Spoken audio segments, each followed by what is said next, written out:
Assalamualaikum warahmatullahi wabarakatuh. Perkenalkan, nama saya Nesa Ramadanti dari program studi Pendidikan Guru Madrasah Ibtidaiyah Fakultas Ilmu Tarbiyah dan Keguruan Universitas Islam Negeri Sunan Kalijaga. Puji syukur atas kehadiran Allah Subhanahu wa Ta'ala yang telah melimpahkan rahmat dan hidayahnya kepada kita sekalian. Tak lupa juga sholawat dan salam tetap kita limpahkan curahkan kepada junjungan Nabi besar kita Muhammad SAW yang telah membimbing umatnya dari zaman jahiliyah menuju zaman yang telah diridhoi oleh Allah seperti sekarang ini. Dan tak lupa juga saya ucapkan terima kasih kepada Bapak Dr. Nasiruddin MSc MPD sebagai dosen pengampu ilmu fikih dan usul fikih yang telah memberikan kami kesempatan untuk sedikit berbagi ilmu dengan cara meresensi sebuah buku tentang fikih.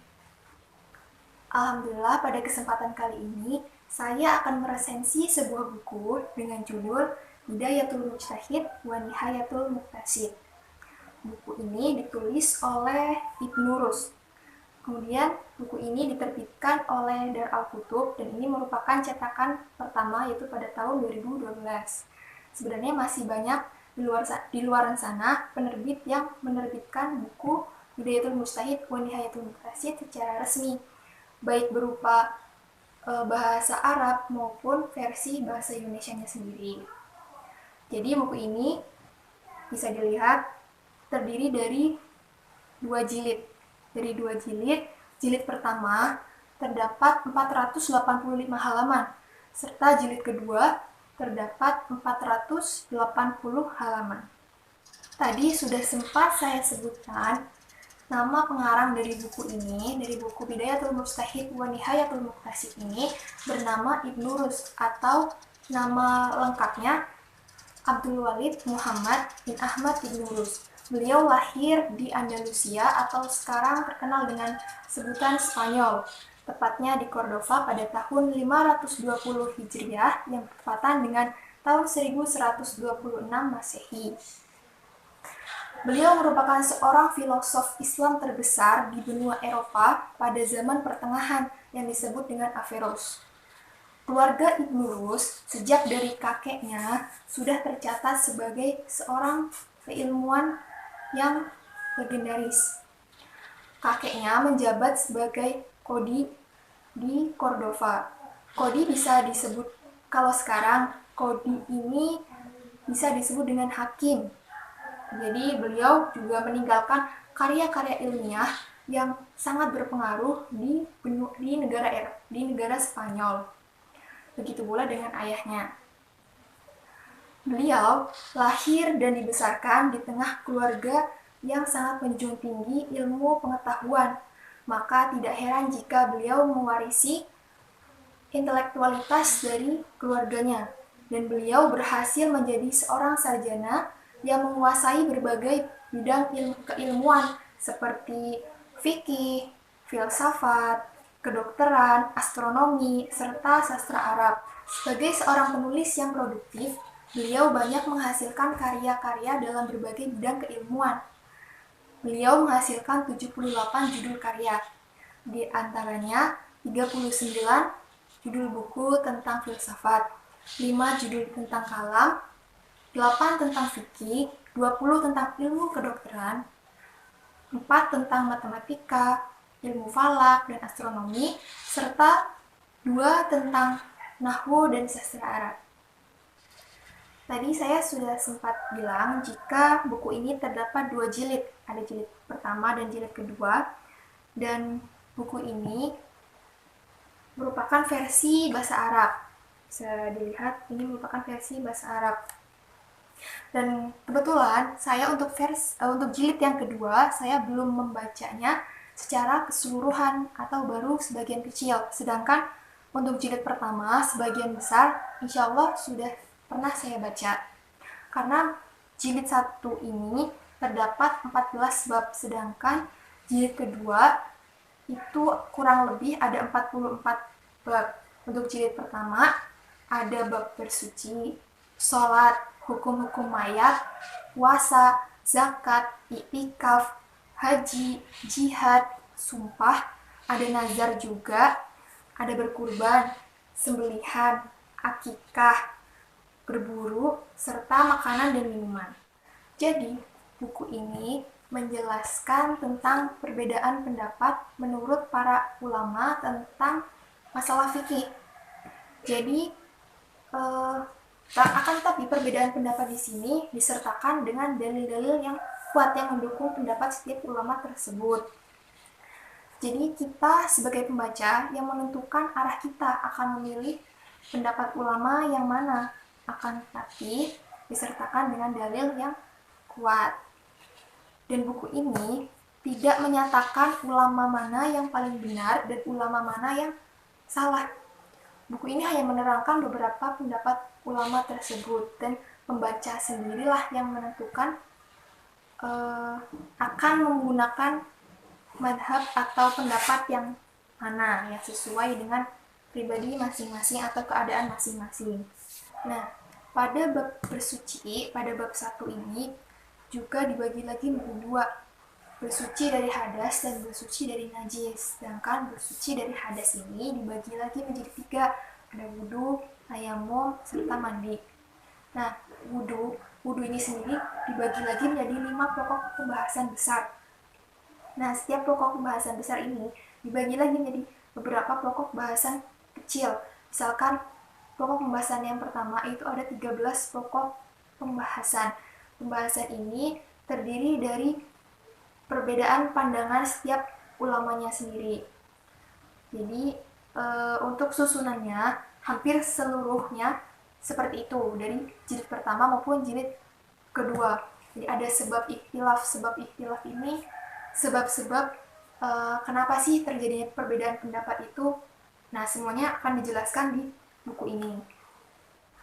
Dan kelebihan dari buku Bidayatul Mujtahid wa Nihayatul Muqtasid ini merupakan buku perbedaan pendapat dari setiap ulama atau perbedaan pendapat mazhab yang cukup lengkap.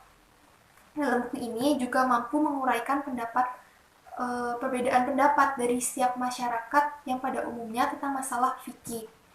Menurut pandangan beberapa ulama bagaimana, dan di sini juga disertakan ayat Al-Quran serta hadis sebagai pendukungnya, dan bagaimana ulama tersebut memandang suatu masalah fikih itu dan menafsirkannya. Mungkin untuk kekurangan dari buku ini sendiri, jika buku dari yang saya pegang ini, buku Bidayatul Mujtahid wa Nihayatul Muqtasid dari terbitan Dar Al-Kutub ini menggunakan bahasa Arab. Karena menggunakan bahasa Arab, jadi untuk kalian yang mungkin tidak terlalu menguasai bahasa Arab atau bahkan belum mengerti tentang bahasa Arab, mungkin agak susah atau bahkan tidak bisa membacanya karena ini semuanya full menggunakan bahasa Arab. Jadi tapi jangan khawatir, di luaran sana masih banyak penerbit yang menerbitkan buku ini dengan versi bahasa Indonesianya. Seperti ada tim Pustaka Amani, tim Pustaka Azam, itu menerbitkan buku Bidayatul Mujtahid ini menggunakan versi bahasa Indonesianya. Jadi kita tidak perlu susah-susah untuk mencari seseorang untuk menjelaskan buku ini menggunakan bahasa Indonesianya. Dan saran untuk teman-teman yang belum terlalu mengetahui tentang bahasa Arab, alangkah baiknya untuk membaca buku Bidayatul Mujtahid ini dalam versi bahasa Indonesianya saja. Dan saran juga untuk teman-teman jika akan membaca buku Bidayatul Mujtahid ini, alangkah baiknya untuk mencari pendamping atau setidaknya orang lain yang lebih mengerti tentang buku Bidayatul Mujtahid ini. Membaca buku ini juga disertakan dengan referensi buku fikih lainnya. Kenapa? Karena banyaknya pendapat dari para ulama ini mungkin untuk kita yang masih belum terlalu mengerti ilmu fikih akan merasa bingung ketika baru membaca buku Bidayatul Mujtahid ini. Ini sama seperti yang pernah saya alami ketika pertama kali saya membaca buku fikih ini bertahun-tahun yang lalu. Jadi, buku ini disusun atau ditulis oleh penulis atas responnya terhadap umat Islam pada zaman tersebut, pada era tersebut yang mengalami jeratan taklid buta terhadap mazhab-mazhab, terutama mazhab Maliki. Jadi taklid buta itu mereka mengikuti sesuatu, akan tetapi mereka tidak tahu apa yang mereka ikuti. Kemudian Ibnu Rus sendiri menarik benang merah atas persoalan-persoalan yang terjadi dalam masyarakat tentang ilmu fikih dan menghubungkannya dengan dalil-dalil yang ada dalam Al-Quran serta hadis tentunya. Nah, jadi pada buku Bidayatul Mujtahid wa Nihayatul Muqtasid ini, pada bab pertama, yaitu tentang toharoh, yang artinya bersuci. Bersuci ada dua, yaitu bersuci dari hadas dan bersuci dari najis. Yang pertama yaitu pembahasannya bersuci dari hadas. Bersuci dari hadas itu sendiri dibagi menjadi tiga. Ada tayamum, wudu, serta mandi.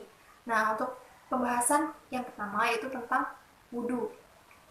Wudu itu sendiri ada 5 pokok pembahasan besar, dan setiap pokok pembahasannya terdapat dalil yang mendukung. Nah, pada pembahasan yang pertama yaitu ada dalil diwajibkannya wudu, siapa yang diwajibkan wudu, serta kapan diwajibkannya wudu. Kemudian pokok pembahasan yang kedua yaitu tentang proses pelaksanaan wudu itu sendiri. Nah, pada proses pelaksanaan wudu itu sendiri dimunculkan 13 perbedaan pendapat atau 13 perbedaan pandangan para ulama itu sendiri tentang bagaimana proses wudu. Yang pertama ada perbedaan tentang syarat, yaitu yang dipermasalahkan adalah apakah niat menjadi syarat sahnya wudu atau tidak.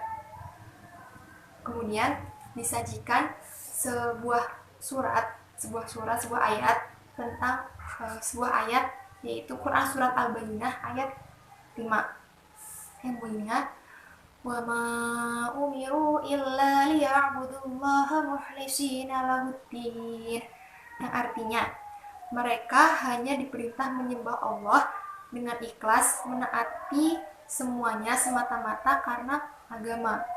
Kemudian ada juga disajikan hadis yaitu innamal a'malu binniyat, yang artinya sesungguhnya segala sesuatu tergantung pada niat. Nah, dari dalil ini, dari ayat tersebut serta hadis tersebut, Imam Maliki serta Syafi'i mereka sepakat bahwa niat sebagai syarat sahnya wudu berdasarkan dalil tersebut. Kemudian buku ini memaparkan kenapa terjadinya perbedaan pandangan setiap ulama tentang niat itu sebagai syarat sahnya wudu atau tidak. Ternyata di sini berpendapat apakah wudu itu ibadah mahdhuf atau ibadah mafhumah. Ibadah mahdhuf itu adalah ibadah langsung berkaitan dengan Allah. Artinya jika ibadah itu berkaitan langsung dengan Allah, maka membutuhkan niat. Nah, ibadah mafhumah itu ibadah yang tidak langsung berkaitan dengan Allah, maka tidak membutuhkan niat seperti bersihkan najis. Sedangkan ibadah mahdhuf itu seperti sholat serta puasa.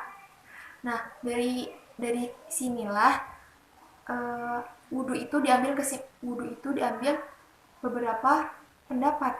Ada yang menganggap wudu itu ibadah langsung, dan ada yang menganggap wudu itu ibadah tidak langsung atau ibadah mafhumah. Nah, kenapa ulama itu berbeda pendapat? Karena dalam wudu itu terdapat ibadah dan juga bersuci. Jadi dalam ilmu fikih itu melihat kedekatan dan kemiripan suatu perkara dengan ibadah lainnya. Jika kemiripan dan kedekatan tersebut itu sangatlah dekat, maka suatu perkara tersebut diserupakan dengan ibadah yang mirip tersebut. Sekali lagi, dalam buku ini tidak memberitahukan informasi mana yang benar, mana pendapat benar, mana pendapat yang salah dari para ulama. Semua pendapat para ulama hanya disajikan dalam buku ini.